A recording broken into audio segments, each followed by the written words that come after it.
आज की digital class में आपका स्वागत है। आज हम डिस्कस करने वाले हैं बीएससी फर्स्ट ईयर का जो कंपलसरी पेपर है ईवीएस, उसकी जो थर्ड यूनिट है बायोडाइवर्सिटी, आज हम वो डिस्कस करेंगे। तो सबसे पहले बायोडाइवर्सिटी यानी कि जैव विविधता। जैव विविधता होती क्या है? तो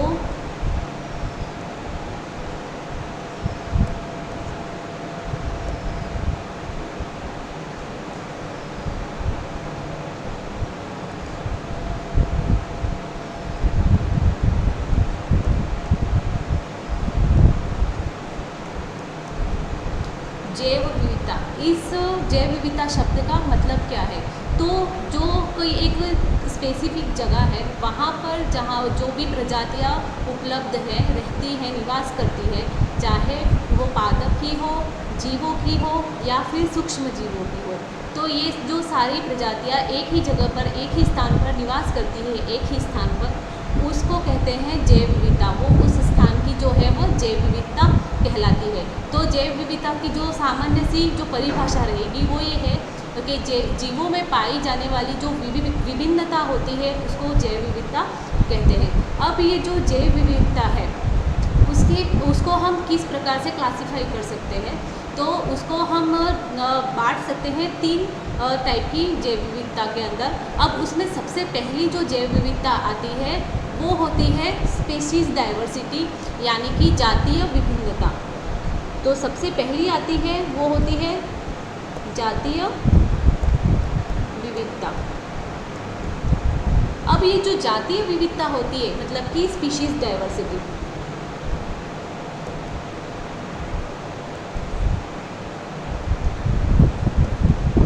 अब ये जो स्पीशीज़ डाइवर्सिटी होती है उसके अंदर क्या होता है कि जो दो मतलब कि एक ही मान लो कि कोई एक ही जीव है और उसकी क्या है अलग अलग प्रजातियाँ हैं। वो जीव एक ही है पर उनमें क्या है फिर भी वो एक दूसरे से उसके जो लक्षण हैं वो अलग रहते हैं।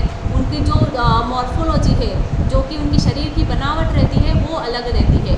तो उसको क्या कहते हैं? Species diversity. अब इसका मैं एग्जांपल देती हूँ आपको कि जो रोज़ फ्लावर है, जो ये जो रोज़ है मतलब कि गुलाब का फूल है, इसका जो पौधा रहता है तो जो इसका जो पौधा है अगर वो पहाड़ी इलाकों में अगर पाया जाएगा तो कहाँ पर?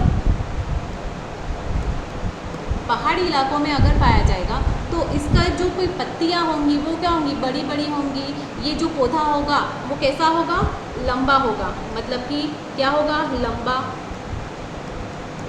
पत्तियाँ जो होंगी, पत्तियाँ क्या होंगी? बड़ी।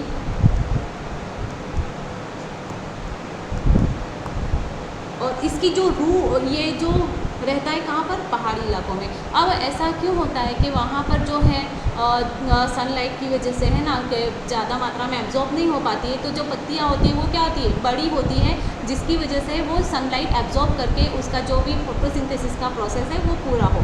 वहीं पर अगर ये जो गुलाब का पौधा है वो कहाँ पर हो? रेगिस्तान में।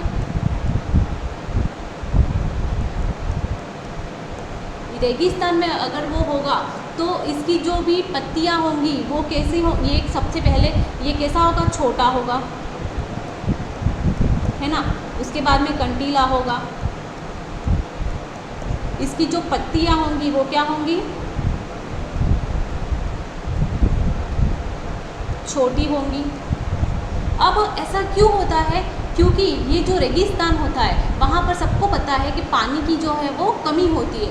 तो अगर ये जो पौधा है कंटीला और उसकी जो पत्तियाँ है वो छोटी और उसकी हाइट अगर छोटी नहीं होगी तो इसके अंदर जो वाष्पीकरण है, जल का जो वाष्पीकरण है वो बहुत ही ज़्यादा मात्रा में होगा।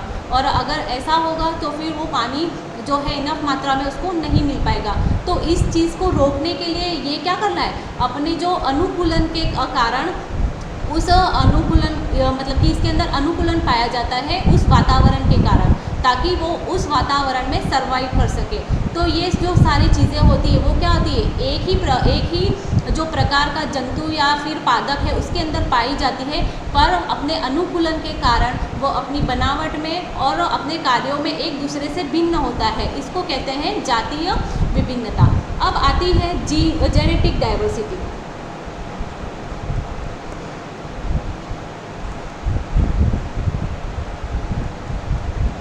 जेनेटिक डाइवर्सिटी मतलब कि आनुवांशिक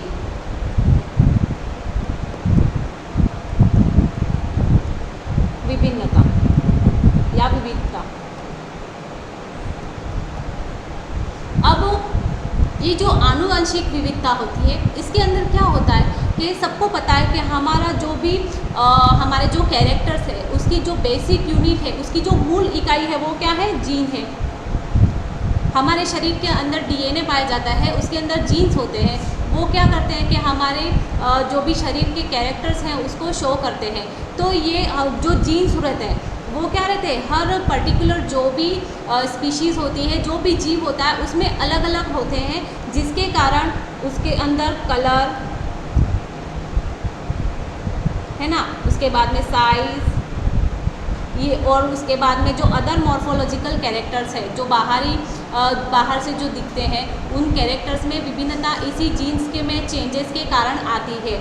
तो क्या, अब जैसे कि एग्जांपल देती हूँ कि कलर ऑफ आइज़, हमारे हम क्या है, सभी मनुष्य हैं, लेकिन हम फिर भी एक दूसरे से भिन्न दिखते हैं। कैसे, हमारी आँखों का रंग, बालों का रंग, कद काठी, नाक का शेप, ये सब क्या रहता है, अलग अलग रहता है। तो वो किस बेसिस पे रहता है कि ये जो हमारे शरीर के अंदर जो जीन के एलील्स रहते हैं वो क्या रहते हैं, एक दूसरे में अलग अलग रहते हैं, परिवर्तित हो जाते हैं, जिनकी वजह से ये जो सारे कैरेक्टर्स हैं वो क्या हो जाते हैं, चेंज हो जाते हैं। तो ये क्या है, आनुवंशिक विविधता, मतलब कि आनुवंशिक लेवल पर जो विभिन्नता पाई जाती है जीवों के अंदर, उसको आनुवंशिक विविधता कहते हैं, जिससे जीव है वो एक दूसरे से क्या रहता है, भिन्न रहता है। उनके जो कैरेक्टर्स है वो एक दूसरे से भिन्न रहते हैं, शरीर की बनावट है वो अलग रहती है। यह अब आता है नेक्स्ट जो डाइवर्सिटी आती है वो होती है इकोसिस्टम डाइवर्सिटी।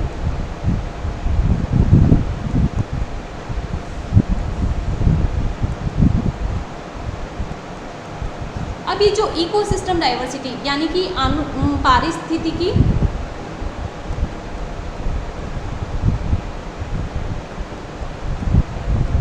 विविधता, अब ये जो पारिस्थितिकी विविधता होती है, इसके अंदर आपको इकोसिस्टम पहले पढ़ा दिया गया है, उसमें बताया था कि अलग अलग प्रकार के पारिस्थितिकी तंत्र रहते हैं, जिसमें अलग अलग प्रकार के जीव रहते हैं, पादप रहते हैं। तो अब ये जो पारिस्थितिकी, हर एक पारिस्थितिक तंत्र एक दूसरे से क्या रहता है, भिन्न होता है, और उनमें जो रहने वाले जो सजीव हैं वो भी क्या रहते हैं, एक दूसरे से क्या रहते हैं, भिन्न रहते हैं। तो ये जो विविधता पाई जाती है पारिस्थितिकी विभिन्नता कहलाती है। अब जैसे कि मैं आपको एग्जांपल देती हूँ कि एक वन पारिस्थितिकी है,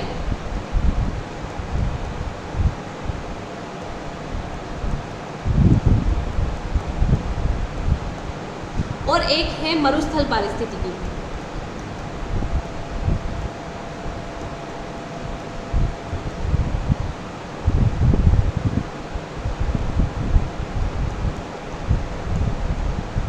अब क्या ये दोनों आपस में सेम होंगे? नहीं होंगे। जो वन रहता है, वन के अंदर एक तो सबसे पहला जो चीज़ होती है वो क्या होती है कि वहाँ की मृदा, वन की जो मृदा होती है वो क्या होती है, उपजाऊ होती है। उपजाऊ होती है मतलब कि यहाँ पर है वो सफिशिएंट अमाउंट में न्यूट्रिएंट मटेरियल होता है यहाँ की मिट्टी में, ह्यूमस के कारण, है ना। और ये जो मरुस्थल होता है, यहाँ की जो मृदा क्या होती है, अनुपजाऊ होती है, या है ना। यहाँ पर क्या पाया जाता है मरुस्थल के अंदर, रेत। तो रेत के अंदर क्या है, जो उपजाऊपन है वो नहीं रहता है, यहाँ के जो न्यूट्रिएंट मटेरियल हैं वो बहुत ही कम होते हैं। तो यहाँ पर जो वन के अंदर जो भी पादप जैसे कि पाए जाएंगे तो वो क्या होंगे, वृक्ष होंगे, उसके बाद बड़ी पत्तियों वाले होंगे, घास होंगी, ये सब प्रकार की जो है यहाँ पर पाए जाएंगे। बट जो मरुस्थल है, मरुस्थल के अंदर कैसे पादप पाए जाएंगे, जो कंटीले होते हैं और छोटे होते हैं, इस प्रकार के पादप कहाँ पर पाए जाएंगे, मरुस्थल के अंदर। तो मरुस्थल पारिस्थितिकी और वन पारिस्थितिकी एक दूसरे से क्या है, भिन्न है। और यहाँ पर जो रहने वाले पादप है वो भी क्या है, एक दूसरे से भिन्न है। और जो जीव रहेंगे यहाँ पर वन में और मरुस्थल में, वो भी आपस में क्या रहेंगे, एक दूसरे से भिन्न रहेंगे। यहाँ पर जो है वो जैसे कि हिरण है ना, हिरण पाया जाएगा। अब यहाँ पर वहीं पर क्या पाया जाएगा, जैसे कि सांप आ गया, ये कहाँ पर पाया जाएगा, मरुस्थल में। तो ये दोनों हैं, ये क्या होगी आपकी इकोसिस्टम डाइवर्सिटी या फिर पारिस्थितिकी विविधता। अब यहाँ पर और एक और चीज़ देख सकते हैं अपन कि जहाँ पर है पानी अच्छी मात्रा में है, वहाँ पर है जो क्या होंगे, बहुत सारे हैं, बहुत सारी प्रजातियाँ पाई जाएंगी, है ना। और जहाँ पर पानी की कमी होगी वहाँ पर है वो प्रजातियाँ क्या होंगी, कम होंगी। तो पानी की जो मात्रा है वो भी क्या है, ज़रूरी है। तो ये अपन ने पढ़ा क्या, 3 प्रकार की जो डाइवर्सिटीज़ होती हैं वो। अब नेक्स्ट हम पढ़ेंगे कि ये जो डाइवर्सिटी पढ़ रहे हैं हम, कि जो बायोडाइवर्सिटी है, जैव विविधता है, इसका महत्व क्या है, कि ये क्यों ज़रूरी है। तो मैं आपको एग्जांपल देती हूँ, जैसे कि अगर बायोडाइवर्सिटी ना हो, ठीक है, डाइवर्सिटी नहीं है तो क्या रहेगा, कि एग्जांपल देती हूँ कि हमारे पास सिर्फ गाय है, तो अब क्या रहेगा कि गाय से जो मिलने वाले प्रोडक्ट है जो हम यूज़ करते हैं, कौन कौन से हैं, दूध है, दही है, घी है, ये सारी चीज़ें हमें मिलेंगी। बट इसके अलावा हमें जो खाने पीने की और हमारी आवश्यकता की और चीज़ें हैं वो मिलेंगी, नहीं मिलेंगी। अब उसके बाद में हमारे पास मान लो कि सिर्फ गेहूँ है। अब गेहूँ से हम सिर्फ गेहूँ की रोटी बना के खा सकते हैं, है ना। अगर गेहूँ के अलावा बाकी जो सारे भी हमारे अनाज है अगर वो ना हो तो क्या रहेगा कि हम सिर्फ गेहूँ को यूज़ कर सकते हैं, उसके अलावा हम किसी चीज़ को यूज़ नहीं कर पाएंगे। अब जैसा कि आपको पता है कि हमें क्या चाहिए, खाने के लिए बैलेंस डाइट चाहिए, जिसको कहते हैं संतुलित आहार। तो संतुलित आहार जो रहता है उसमें क्या रहता है कि बहुत सारे हैं न्यूट्रिएंट होते हैं, मतलब पोषक तत्व उपस्थित होते हैं। पोषक तत्व कौन कौन से होते हैं, विटामिन हो गए, उसके बाद फैट हो गया, उसके बाद कार्बोहाइड्रेट, प्रोटीन, मिनरल्स, ये सारे क्या है, पोषक तत्व हैं जो क्या है हमारे शरीर को चलाने के लिए आवश्यक है। अगर ये सारे पोषक तत्व हमारे आहार में नहीं है तो वो संतुलित आहार नहीं कहलाएगा, और जो हमारा शरीर है उसकी जो ज़रूरत है वो क्या होगी, पूरी नहीं हो पाएगी। तो अब ये जो क्या हमें ये जो सारे पोषक तत्व है वो किसी एक चीज़ से मिलते नहीं मिलते। हमें क्या करना पड़ता है कि इन सब पोषक तत्वों को प्राप्त करने के लिए अलग अलग चीज़ों को कंज्यूम करना पड़ता है, और ये इनकी जो मात्रा होती है वो अलग अलग चीज़ों में रहती है। ये सारे एक साथ इकट्ठे किसी एक चीज़ में हमको नहीं मिल सकते। तो अगर हमारे पास में अगर डाइवर्सिटी नहीं होगी, विविधता पादपों में और एनिमल्स में नहीं होगी, तो क्या होगा कि ये जो सारे पोषक तत्व हैं वो क्या होंगे, हमें नहीं मिल पाएंगे और हमारे आहार में सम्मिलित नहीं हो पाएंगे, और जिससे क्या होगा, हमारा जो आहार है वो क्या रहेगा, असंतुलित रहेगा। तो हमारे भोजन के लिए क्या, भोजन के पोषक तत्वों को पूरा करने के लिए क्या होती है, डाइवर्सिटी यानी कि विविधता क्या होती है, ज़रूरी रहती है। उसके बाद में आता है नेक्स्ट, जो इसका क्या यूज़ होता है, हमें मेडिसिन चाहिए, औषधि चाहिए, किसी भी बीमारी को ठीक करने के लिए क्या चाहिए, औषधि चाहिए। तो अब बहुत सारे जो प्लांट है, एनिमल्स है, इवन जो माइक्रो ऑर्गेनिज्म है, बैक्टीरिया, वो सारी चीज़ें भी क्या होती हैं कि हमारे जो औषधि बनाने में काम आती है। प्लांट भी आते हैं, एनिमल्स भी, और जो है छोटे छोटे जो सूक्ष्म जीव होते हैं वो भी क्या रहते हैं, इन औषधियों को बनाने के लिए काम में आते हैं। तो एग्जांपल देती हूँ मैं आपको, एक एरिथ्रोमाइसिन,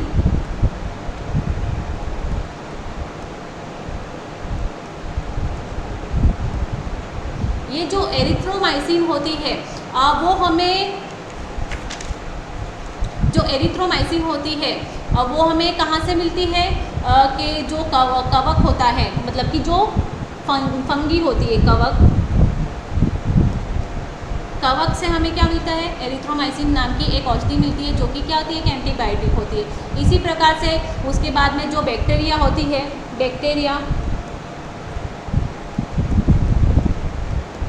बैक्टीरिया से हमें बेलिट्रिन नाम की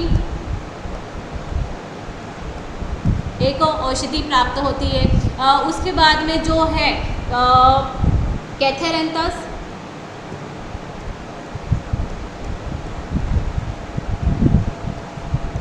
कैथेरेंथस जो होता है उससे क्या मिलती है, विनक्रिस्टिन।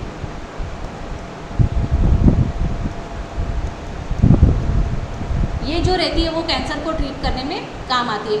तो इस प्रकार से जो है हमें डाइवर्सिटी का उपयोग देखने मिलता है कि हमें अलग अलग बीमारियों को अगर ट्रीट करना है तो वो सब चीज़ सिर्फ एक ही प्रजाति के पादपों से, एक ही प्रजाति के जीवों से और एक ही प्रकार के जो माइक्रो ऑर्गेनिज्म है उससे नहीं हो सकता। इसके लिए क्या है कि अलग अलग प्रकार के अगर माइक्रो ऑर्गेनिज्म है तो ये जो चीज़ें होंगी वो पॉसिबल है, नहीं तो नहीं है।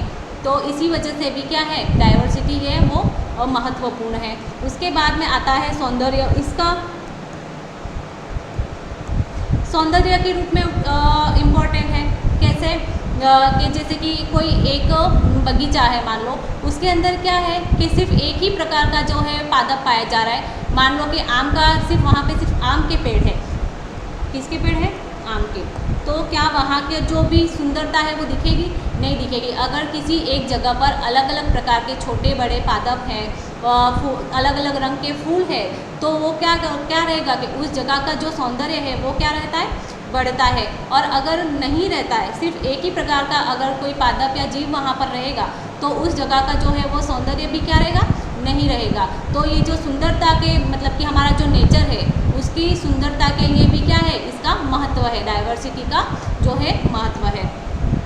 अब हम देखते हैं कि जो हमारी डाइवर्सिटी को मतलब कि रीजन के अकॉर्डिंग है ना, स्थल के अकॉर्डिंग हम उसको कैसे डिवाइड कर सकते हैं। तो देखो अब जो हमारी डाइवर्सिटी है उसको हम कैसे बांट सकते हैं। एक तो पादपों के आधार पर,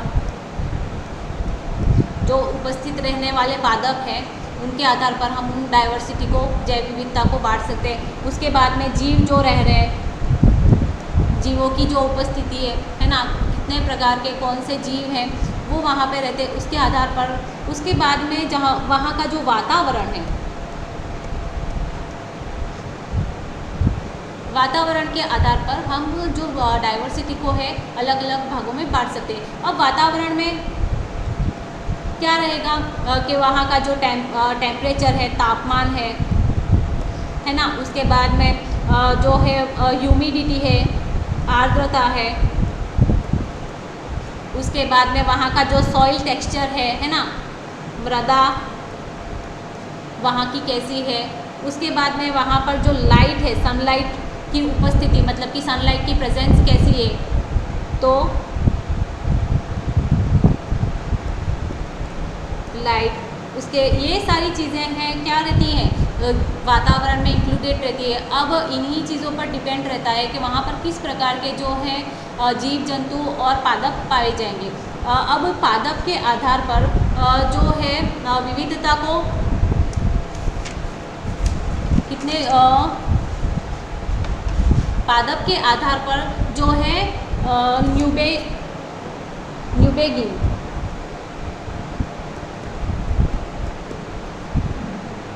ये एक भूगोल विशेषज्ञ थे।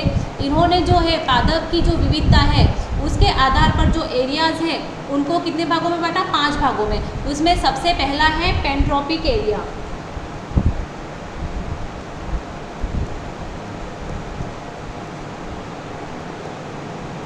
अब ये जो पेंट्रोपिक क्षेत्र कौन सा होता है कि जो हमारी ये जो भूमध्य रेखा है उसके जो दोनों तरफ का जो क्षेत्र है उसको क्या कहेंगे, पेंट्रोपिक एरिया।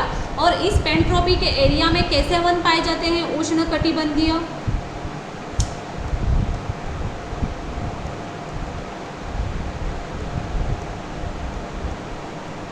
वर्षावन,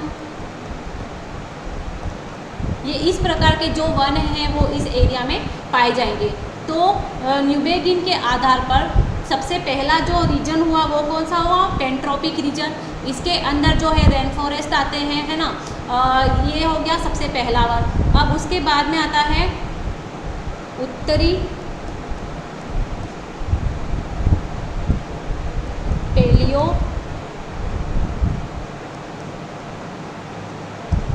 ट्रॉपिकल मरुस्थलीय क्षेत्र।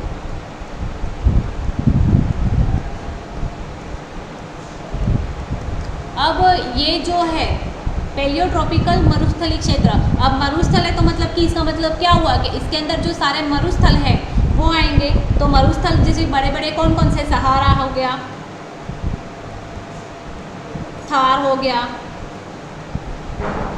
अरब हो गया, ये सारे क्या है, ये बहुत बड़े मरुस्थल हैं जो कि इस क्षेत्र में आएंगे, उत्तरी पैलियोट्रॉपिकल मरुस्थलीय क्षेत्र। अब इसके अंदर कैसी वनस्पति पाई जाएगी, जो मरुस्थलीय जो वनस्पति है, जो कंटीले जो पेड़ पौधे होते हैं वो सारे कहाँ आएंगे, इसके अंदर आएंगे। अब जो तीसरा आता है वो होता है भूमध्य सागरीय क्षेत्र।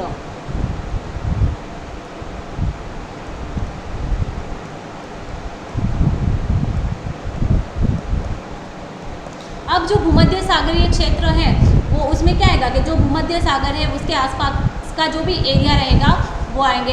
अब इसमें जो है वो किस प्रकार की वनस्पति पाई जाती है, मिश्रित वनस्पति।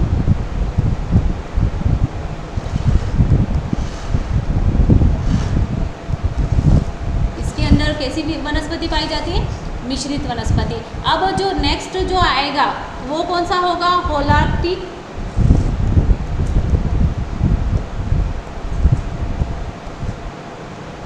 क्षेत्र। अब इस क्षेत्र में जो है यूरेशिया वाला जो भाग है वो कहाँ आएगा, यहाँ पर। और जो उत्तरी जो अमेरिका है ये सारा कहाँ पर आएगा, इस होलार्क्टिक क्षेत्र में। तो क्या क्या आएगा, यूरेशिया और उत्तरी अमेरिका।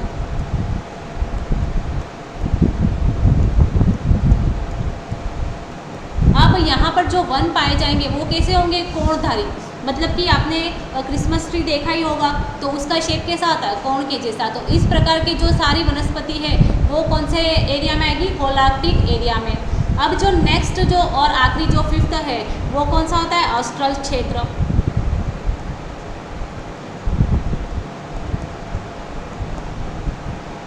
अभी जो ऑस्ट्रल क्षेत्र है वो दक्षिणी अमेरिका, अफ्रीका और ऑस्ट्रेलिया के अंदर है। मतलब कि साउथ अमेरिका,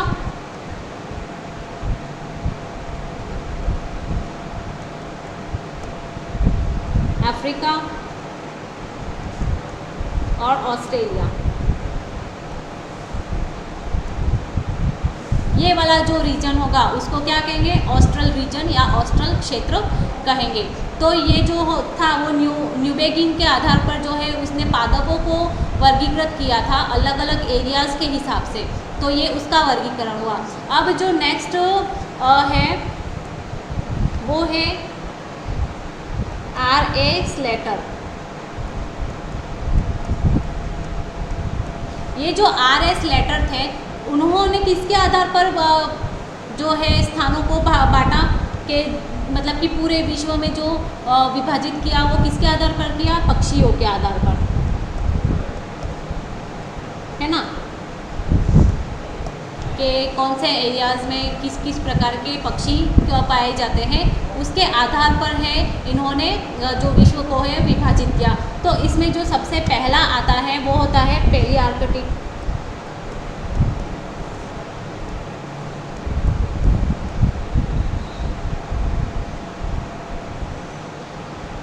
दूसरा आता है इथोपियन,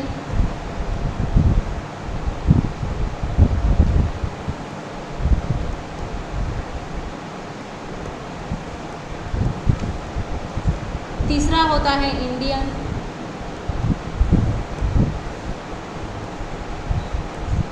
फोर्थ है ऑस्ट्रेलियन,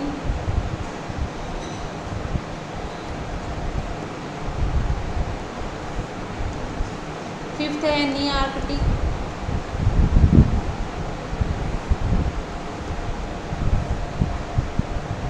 और जो सिक्स्थ है वो है निमिट्रो। इन्होंने पक्षियों के विविधता के आधार पर जो विश्व में पाई जाती है उसके आधार पर इन्होंने विश्व को 6 भागों में बांटा। अब जो नेक्स्ट है वो है N.R. वॉलेस। अभी जो N.R. वॉलेस है उन्होंने क्या किया कि जो जंतु है, जीव जो है, जीवों के आधार पर इन्होंने वो किया विभाजन। अब जो सबसे पहला है पैलियार्कटिक,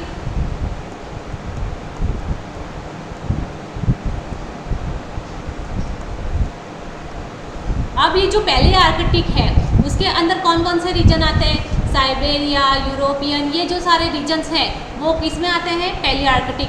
और इसके अंदर कितनी 135 मतलब 135 जो है जीव के जीनस हैं, 135 जीनस के जो जंतु हैं वो इस एरिया के अंदर पाए जाते हैं। अब उसके बाद में सेकेंड आता है इथोपियन। अब ये जो इथोपियन वाला जो रीजन है वो उसके अंदर में कौन कौन से आएंगे? पूर्वी अमेरिका, पूर्वी अफ्रीका,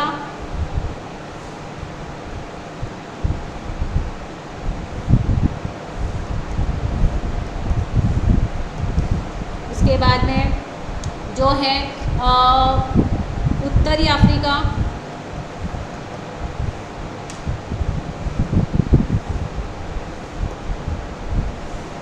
ये जो रीजन है वो कौन से? इथोपियन रीजन कहलाते हैं। इसके अंदर है वो 161 मतलब कि 161 जीनस के, जीनस मतलब वंश,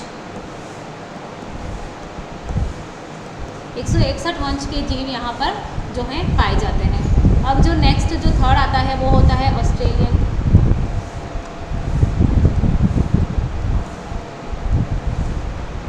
तो ये जो ऑस्ट्रेलियन रीजन के अंदर वही ऑस्ट्रेलिया, न्यूजीलैंड, इसके अंदर ऑस्ट्रेलिया, न्यूजीलैंड,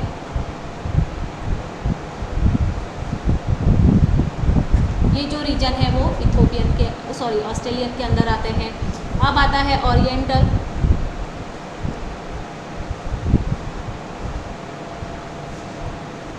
ये जो ओरिएंटल रीजन है इसके अंदर जो है चीन है, भारत है, ये सारे जो हैं, श्रीलंका है, ये जो सारे हैं वो किसके अंदर आएंगे? ओरिएंटल के अंदर। अब जो नेक्स्ट है नीआर्कटिक। ये जो नीआर्कटिक क्षेत्र है वही उत्तरी अमेरिका,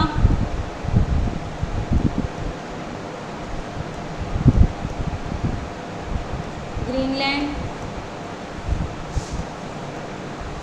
ये वाले जो भाग है वो नीआर्कटिक में आते हैं। और नेक्स्ट जो आता है नियोट्रॉपिकल।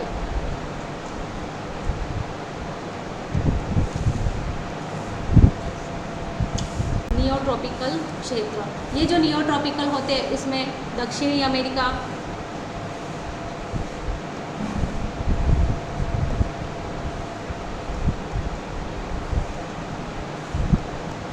मध्य अमेरिका,